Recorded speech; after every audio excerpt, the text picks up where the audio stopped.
इनका रिलीजियस जगह की वजह से ये मेरा था या मंदिर था या मस्जिद थी, इसने वो बनाया, उसने तोड़ा, ये किया वो किया।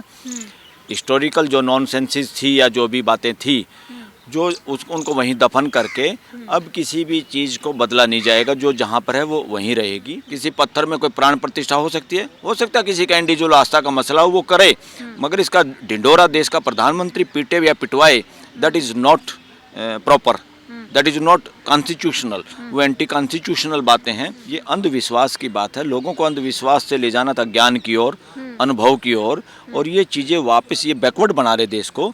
ये देश को पता नहीं कौन सी सदी में ले जा रहे हैं। देश को राम राज्य नहीं चाहिए, ना राम राज्य था, ना है, ना होगा।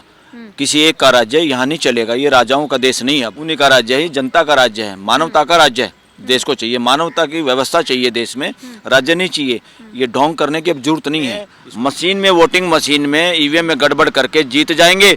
मैं सोचता रहूँगा आपने राम मंदिर की वजह से वोट दिया, तीसरा सोचता रहेगा निःशुल्क राशन की वजह से, चौथा ही सोचता रहेगा किसानों ने वोट दे दिया होगा। दिया किसी ने नहीं। नमस्कार, मैं ब्यूटी गिरी और आप देख रहे हैं नेशनल दस्तक। अभी हम मौजूद हैं सुप्रीम कोर्ट के प्रांगण में, जहां पर बातचीत करेंगे ये हिंदू मुसलमान का जो मुद्दा हमारे देश में सबसे ज़्यादा उठता है, और जब चुनाव पास हो तो और भी ज़्यादा। और फिलहाल में सुप्रीम कोर्ट ने एक फैसला दिया है, मथुरा के शाही ईदगाह मस्जिद की सर्वे पर रोक लगा दी है, और इसी पर बातचीत करेंगे सुप्रीम कोर्ट के ही वकील बलराज सिंह मलिक से। सर, क्या कहेंगे इस फैसले को लेकर? अभी फैसला नहीं आया तो टेम्परेरी वो है कि कोई कमीशन की नियुक्ति का हाई कोर्ट ने, यूपी हाई कोर्ट ने आदेश दिया था कि भाई उसकी चेकिंग करो, ईदगाह के नीचे क्या है, इस तरह का कोई खुदाई करके या किसी तरह से कोई कमीशन बैठाओ और उसकी जांच करो। जबकि सरे आम वर्शिप एक्ट 1991 का एक वर्शिप एक्ट बनाया था, प्लेसेस ऑफ वर्शिप एक्ट। उसमें ये था कि देश में झगड़े ना हो, इनका रिलीजियस जगह की वजह से, ये मेरा था या मंदिर था या मस्जिद थी, इसने वो बनाया, उसने तोड़ा, ये किया वो किया। हिस्टोरिकल जो नॉनसेंसेस थी या जो भी बातें थी जो उनको वहीं दफन करके अब किसी भी चीज़ को बदला नहीं जाएगा। जो जहाँ पर है वो वहीं रहेगी, और उस एक्ट के खिलाफ है ये। इस तरह का हाई कोर्ट का फैसला, यूपी हाई कोर्ट का फैसला इस तरह से गलत फैसला है, तो उस पर अभी रोक लगाई है। ये टेम्परेरी रोक है, इसमें अभी ज़्यादा खुश होने की ज़रूरत नहीं है। अभी तो सुप्रीम कोर्ट बहुत बार बोलता कुछ है, करता कुछ है, होता कुछ है। तो अभी देखते हैं इसमें क्या होगा। फिलहाल ये रोक लगाई है, ये जो रोक लगी है ये सही है, ज़रूरी है। तमाम जो है ये लड़ाई एक वो लड़ाई होती है, और नारे भी ऐसे ही दिए जाते हैं। जब अयोध्या का फैसला आया उस वक्त फैसला यही था कि अयोध्या अभी झांकी है, मथुरा काशी बाकी है। तो अस्तित्व की और तमाम इसे एक अलग ही तरह की लड़ाई बना दी गई है। हाँ, ये बिल्कुल नॉनसेंस है, और स्ट्रांगली ऐसे लोगों से भी, ऐसे संगठनों से भी निपटना होगा देश को। अदरवाइज ये देश को दोबारा बंटवा के छोड़ेंगे ऐसे लोग।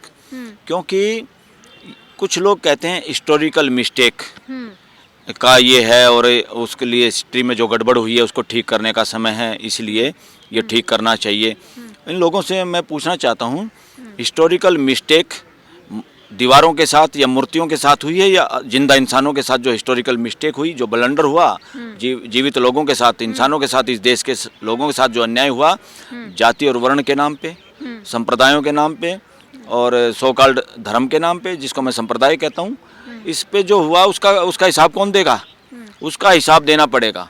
उसके हिसाब को ठीक करने के लिए तो इस देश में संविधान आया, ताकि अब वर्ण व्यवस्था के लिए इस देश में कोई जगह नहीं है, ढोंग के लिए इस देश में कोई जगह नहीं है।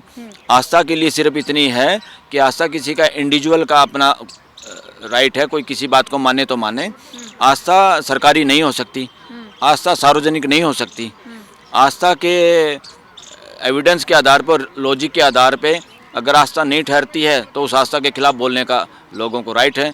लोगों को जब राइट टू लर्न है, भाई शिक्षा का अधिकार है, तो ऐसे ही बेवकूफ़ियों का और गलत परंपराओं को भुला देने का और मिटा देने का भी अधिकार लोगों के पास है। ये सारी की सारी जो परंपराएं हैं बेहुदी, जैसे सती प्रथा थी, कैसे 7 जन्मों का या जन्म जन्मों का बंधन होता है पति पत्नी, और उसको स्वेच्छा से कम होती थी, ज़बरदस्ती ज़्यादा जलाई जाती थी सती प्रथा में। इस तरह का काम हो रहा था, उसके खिलाफ धीरे धीरे आवाज़ उठी और वो बंद हो गई, देश में कानून भी बन गया। इसी तरह की ये प्राण प्रतिष्ठा भी उसी तरह की एक आस्था है। ये आस्था की दास्ता में फंसाने की बजाय सरकार की जिम्मेवारी थी, और सरकार में चीफ एग्जीक्यूटिव ऑफिसर है, पूरे देश की सरकार का है, जिस पद का नाम है प्रधानमंत्री। उस पद पे बैठे हुए आदमी का ड्यूटी ये है कि देश में शिक्षा इस तरह की हो, लोगों का विवेक जागे, लोग साइंटिफिक टेम्पर के हों, न कि उनको और आस्था की दास्ता में उलझाया जाए। ये और कुछ नहीं है। जो सारे जो रिलीजियस जितने फंडे हैं, कोई राम मंदिर के उद्घाटन की बात करता है, प्राण प्रतिष्ठा की बात करता है, कितनी नॉनसेंस बात है। किसी पत्थर में कोई प्राण प्रतिष्ठा हो सकती है? हो सकता है किसी का इंडिविजुअल आस्था का मसला हो वो करे, मगर इसका ढिंडोरा देश का प्रधानमंत्री पीटे या पिटवाए, that is not proper, that is not constitutional. वो एंटी कॉन्स्टिट्यूशनल बातें हैं। सारा का सारा ये खेल एंटी कॉन्स्टिट्यूशनल है। और ऐसे प्रोग्रामों में किसी को भी कोई भी जाए, ऐसा कोई भी सरकारी मुलाजिम हो, मंत्री संतरी हो, पीएम या मुख्यमंत्री हो, सबको सरकारी सुविधा मुहैया नहीं करानी चाहिए। जैसे इलेक्शन कंटेस्ट करते हुए कोई भी आदमी सरकारी मशीनरी का दुरुपयोग नहीं कर सकता, उस काम में इस्तेमाल नहीं कर सकता, इसलिए सारी सरकारी मशीनरी पे बैन होनी चाहिए। किसी को भी उन व्हीकल का, उन सुविधाओं का लाभ नहीं मिलना चाहिए इस तरह के सांप्रदायिक कार्यक्रमों में हिस्सा लेने के लिए, क्योंकि इसीलिए संविधान में कहा था कि ये रिलीजियस निरपेक्ष देश है। यानी धर्म निरपेक्ष तो नहीं, धर्म तो एक बड़ी चीज़ है। धर्म वो है जो पूरी मानवता को स्वीकार्य है। मानवीय आचरण धर्म है, मानवता धर्म है। हिंदू मुसलमान संप्रदाय हैं, क्योंकि इनको पूरी मानव जाति नहीं मानती। और आज के दिन राजनीति का असली मकसद है पूरे 140 करोड़ लोगों को एक परिवार की तरह समेटना, रखना, और उनमें बंधुता, भाईचारा बढ़ाना, और सबका विकास साथ में करना, न कि रिलीजन के नाम पे, आस्था के नाम पे लोगों को बांटना या उस प्लेटफार्म का दुरुपयोग करना सत्ता में बने रहने के लिए, जो आज स्पष्ट दिखाई दे रहा है। कहीं ये ट्रेन चलाना और तमाम सरकारी सुविधाएं मुहैया कराना लोगों को, ये तो नहीं है कि जनता जो है स्वास्थ्य, शिक्षा और तमाम इस तरीके की बेरोजगारी और तमाम मुद्दों से भटक जाए? बिल्कुल बिल्कुल। जैसे देखो, हमारे यहाँ वो कावड़ यात्रा चलती है। जब हम बचपन में थे, हम एक आध ऐसे आदमी को देखते थे। अब वो टूरिज्म का रूप धारण कर लिया है। ये टूरिज्म का भी नहीं है। देश के युवाओं को पता नहीं चलता, और देश के लोगों को पता नहीं चलता आस्था को बढ़ाने के लिए कैसे षड्यंत्र होते हैं, और उसमें कौन लोग शामिल होते हैं, देश को पता भी नहीं चलता। क्या षड्यंत्र होते हैं? वो इसीलिए कि भाई इस तरह से खाने पीने का इस तरह से अरेंजमेंट कराओ, इस तरह का माहौल क्रिएट करो कि ज़्यादा से ज़्यादा लोग इन चीज़ों में हिस्सा ले पाएँ। तो ये रिलीजियस यात्राएं, कावड़ या मंदिरों के उद्घाटन, मैं इसको उसी तरह करता हूँ। मस्जिद पे भी लागू, गिरजाघर पे भी उसी तरह लागू करते हैं हम। तो ये सारे के सारे, इनके पीछे लॉजिक यही होता है, अपने जैसे अपने उस, मैं इसको व्यापार कहूँगा, क्योंकि कुछ लिमिटेड लोगों को इससे बेनिफिट होता है। लिमिटेड लोगों को, जो इन रिलीजियस स्थानों के कर्ता धर्ता होते हैं, उनको बेनिफिट होता है आर्थिक।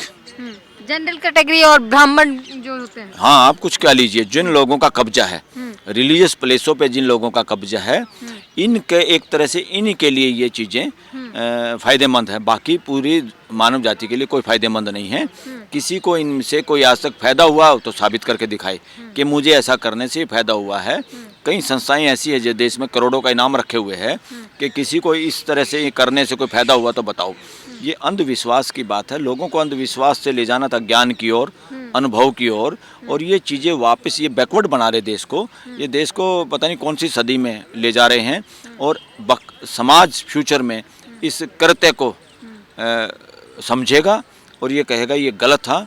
21वीं सदी में इस तरह का काम, इस तरह का propaganda, that is nonsense, that was nonsense. Situation हमारे देश में दिखती है कि अगर कोई सड़क पर नमाज पढ़ ले तो उसे तुरंत गिरफ्तार कर लिया जाता है, लेकिन ट्रेन में या फ्लाइट में अगर भजन चल रहा हो तो सब इंजॉय करते हैं उसको लेकर। हाँ, ये गलत है। पब्लिक कोई भी चीज़ हो, पब्लिक प्लेस हो और पब्लिक ट्रैफिक हो या पब्लिक कम्युनिकेशन का कोई भी साधन हो, इवन चाहे जहाज हो, ट्रेन हो, वहाँ पे किसी को भी अलाउड नहीं करना चाहिए कुछ भी। जिसको करना है अपने घर में करो, अपने रिलीजियस प्लेस पे करो। ये पूरी तरह से बैन करना होगा इस देश में। कोई भी आदमी पब्लिक प्लेस पे पब्लिक व्हीकल में, अपना प्राइवेट व्हीकल करो, जिसको गाना बजाना करना है, कोई धार्मिक कार्यक्रम किसी को करना है या करते हुए जाना है, एक आदमी किसी को दूसरे को डिस्टर्ब इस आधार पे नहीं कर सकता और ना करना चाहिए, ना देश का संविधान कहता और ना पूरी मानव जाति इस देश की चाहती।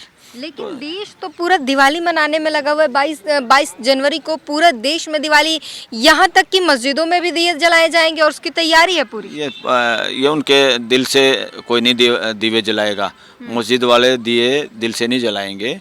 ये सारा का सारा पॉलिटिकल प्रेशर है, भय और लालच की वजह से सारा कुछ हो रहा है। भय और लालच में दिए जलेंगे, भय और लालच से दिए जल रहे हैं और लोगों को, मेजॉरिटी को विश्वास की ओर बढ़ने के बजाय, कॉन्फिडेंस के साथ आगे बढ़ने के बजाय देश के लोगों को और देश के युवाओं को, उनको और भय और लालच से ग्रस्त किया जा रहा है। और युवा जो असली में चाहते हैं, इस देश के लोग, इस देश के युवा भी ये चाहते हैं कि हम अननेसेसरी विश्वास ना करें, हम क्वेश्चन मार्क करें। पर लोगों के क्वेश्चन मार्क करने पे जो भी रोक लगाई जाती है वो आस्था की दास्ता की ओर देश को ले जाता है। इससे भयंकर और इससे बड़ा देशद्रोह कुछ नहीं है। इसी वजह से तो कहीं नहीं कहा है, असदुद्दीन ओवैसी ने बयान दिया है कि मुसलमानों जाग जाओ, तुम्हारे मस्जिदों पर सरकारों की और तमाम लोगों की जो है लालची नज़र बनी हुई है, एक के बाद एक सबको तोड़े जाएंगे। वो भी इसी तरह की सांप्रदायिक बातें करते हैं। मैं ये कह रहा हूँ, कॉमन बात ये है कि देश में अब एक आदमी, कोई पॉलिटिकल आदमी, एक पार्टी का लीडर, इवन उसमें शामिल है प्राइम मिनिस्टर भी, कि वो तो राम राम राम मंदिर, राम राज्य। पहली बात तो ये पूरे देश को समझ में भी आ रहा, समझना भी चाहिए, देश को राम राज्य नहीं चाहिए। ना राम राज्य था, ना है, ना होगा। किसी एक का राज्य यहाँ नहीं चलेगा। ये राजाओं का देश नहीं, अब ये लोकतंत्र है। यहाँ पे 140 करोड़ लोग सारे के सारे राम हैं, उन्हीं का राज्य है, जनता का राज्य है, मानवता का राज्य है। देश को चाहिए मानवता की व्यवस्था चाहिए, देश में राज्य नहीं चाहिए। ये ढोंग करने की अब जरूरत नहीं है, इसको कोई नहीं मानेगा। और अधिनायकवाद को बढ़ावा देना मानव जाति के प्रति अपराध है। अधिनायकवाद का क्या मतलब है? कहीं जगह देखेंगे तो पूरे देश में कोई ऐसी जगह नहीं छूटी हुई, दिल्ली में भी ना कोई पेट्रोल पंप देश का बचा हुआ है जहाँ प्राइम मिनिस्टर की फोटो ना हो। अरे वो अकेला प्राइम मिनिस्टर ये देश है क्या? प्राइम मिनिस्टर को एक पद पे बिठाया हुआ है, उसका मतलब ये नहीं है वो हर स्थान पे कब्जा कर ले प्राइम मिनिस्टर, उसी की मूर्ति लगे। दिल्ली में देखते हैं यहाँ DTC की बसों के पीछे यहाँ के मुख्यमंत्री का फोटो है। अरे क्या मजाक बना रखे हो? ये व्यवस्था सांझी व्यवस्था है, पूरी मानव जाति की लगातार भागीदारी है, पूरे देश के नागरिकों की भागीदारी लगातार होती है। ये नहीं है आपको इलेक्शन में चुन दिया तो आप यहाँ मालिक बन गए देश के, ना प्राइम मिनिस्टर का ना किसी मुख्यमंत्री का। दिल्ली में बसों में देखे तो दिल्ली का मुख्यमंत्री है, पेट्रोल पंपों पे देखे तो खाली प्राइम मिनिस्टर है देश का। दोनों आदमी अधिनायकवाद को बढ़ावा दे रहे हैं, दोनों देश के लिए खतरनाक हैं और दोनों ये मानसिकता, ये गुलामी की मानसिकता पैदा करता है युवाओं में। बाकी युवा, बाकी दो लोग ये देखते हैं, इसका मतलब कुछ ही लोग होते हैं जो देश और दुनिया को चला सकते हैं, कुछ ही लोग होते हैं जो देश और दुनिया को बचाते हैं। This is nonsense. ये ना सहन करेगी भारत की जनता और ना भारत का ये ताशीर है। भारत का ताशीर है वसुधैव कुटुंबकम, सबकी मानवता की जय। ना हिंदू की जय, ना मुसलमान की जय, ना ईसाई की जय। यहाँ मानवता की जय का देश है, ये मानवता का देश है और मानवीय व्यवस्था का देश है। इसीलिए सब लोगों को यहाँ पैर पसारने का मौका मिला, सब खुशी खुशी यहाँ जी पाए। और रही धार्मिक स्थानों की, कितना मजाक है। हमारे कानून में भी उन लोगों को या समाज के उन वर्गों को हम के पक्ष में फैसले हुए पहले, इसीलिए तो एक मूर्ति को भी लीगल पर्सनैलिटी माना गया है, एक बालक माना गया मूर्ति को कि ये बालक है, माइनर है और इसके लिए कोई भी कोर्ट में मुकदमा कर सकता है मूर्ति के लिए। अरे इस देश में लाखों करोड़ों बेचारे भिखारी हैं, रात की ठंड में रात बिताते हैं, तन पे कपड़ा नहीं है, उनकी सुध लेने की बजाय मूर्तियों की सुध लेने पे तले हुए हों।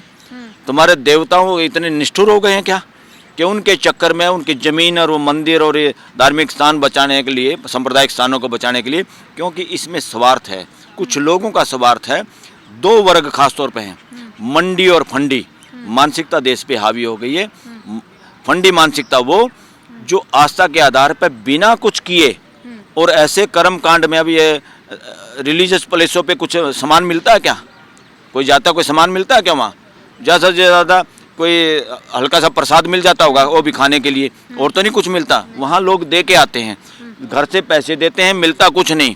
और एक झूठी उम्मीद में कि यहाँ सब कुछ ठीक हो जाएगा, मांग लो, भीख मांग लो। ये भीख जो जिंदा सरकार है यहाँ पे, जहाँ प्राइम मिनिस्टर, चीफ मिनिस्टर जिंदा लोग हैं, एमएलए एमपी जिंदा लोग हैं, वहाँ लोगों की कोई बात नहीं मानता। वहाँ लोगों को राइट टू एक्सप्रेशन बोलने नहीं दिया जाता। ईवीएम पे, मशीन पे पटियाला हाउस से सुप्रीम कोर्ट वकील आ रहे थे, उनको आने तक नहीं दिया। तो कौन सा है तुम्हारा भाई? मूर्ति में क्या रखा है तुम्हारी में? जो जो चाहेंगे वो ही हो जाएगा। तुम जिंदा आदमी सुन नहीं रहे और एक गूंगी बहरी मूर्ति लोगों की सुन लेगी। क्यों ढोंग में फंसा रहे हो देश को? तो इसलिए देश को ढोंग में फंसाने के बजाय शिक्षा की ओर ले जाना चाहिए था।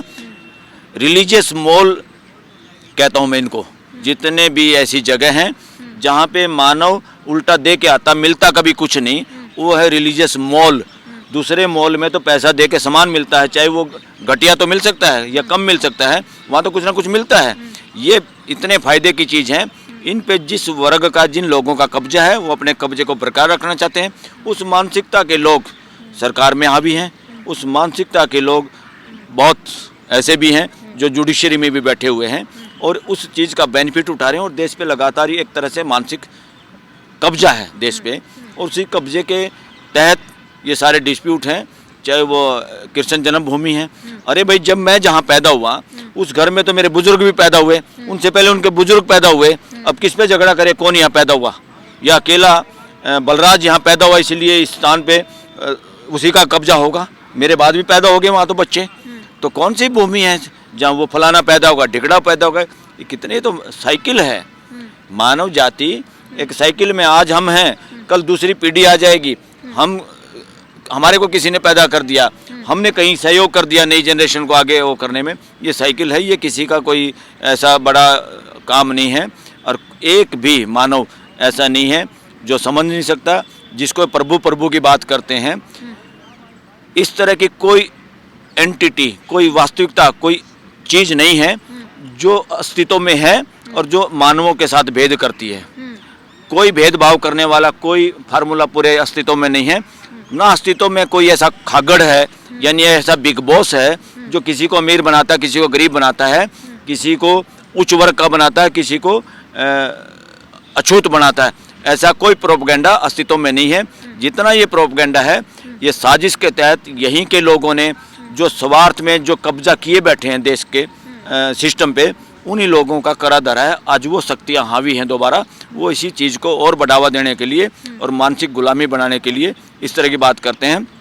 प्राण प्रतिष्ठा करनी है तो देश के जो लोग हैं, इवन देखो 80-90 करोड़ निःशुल्क राशन के भरोसे, और वो निःशुल्क राशन जिसको खुद खाना पड़ रहा है, वो भी जाए तो इन धार्मिक, इन रिलीजियस जगह पे, वो भी बेचारा अपनी जेब से कुछ दे के आएगा, यानी और नंगा हो जाता वहाँ जाके। आज तक मिला कुछ नहीं।